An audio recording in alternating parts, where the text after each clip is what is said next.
जय भीम।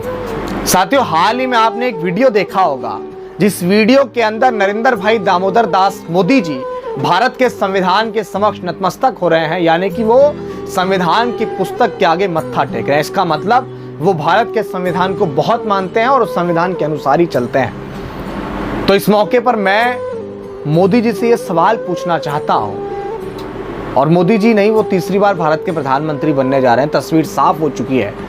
तो प्रधानमंत्री जी, मैं आपसे ये सवाल पूछना चाहता हूं, क्योंकि आप संविधान के समक्ष मत्था टेक रहे हैं, इसका मतलब आप लोकतंत्र को बहुत मानते हैं। तो प्रधानमंत्री जी, जब इस देश का नौजवान, किसान, कमेरा, मजदूर, महिलाएं आपसे सवाल पूछना चाहते हैं, आंदोलनकारी जब आपसे सवाल पूछना चाहते हैं, तो उनके साथ बहुत सारे किंतु परंतु क्यों लगा दिए जाते हैं? क्यों प्रधानमंत्री जी ये नहीं कहते हैं कि मुझसे या मेरी सरकार से कोई भी देश का आम जनमानस, कोई भी आम से आम व्यक्ति कितना भी कठोर से कठोर सवाल पूछ सकता है और मैं या मेरी सरकार उनका जवाब देने के लिए बाध्य होंगे?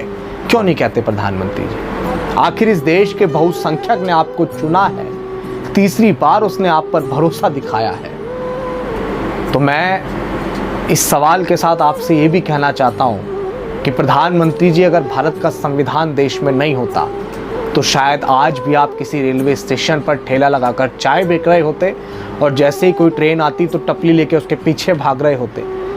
लेकिन आप वर्तमान समय में देश के सबसे ताकतवर व्यक्ति बने हैं, और अगर आपको वो ताकत किसी ने दी है तो भारत के संविधान ने दी है।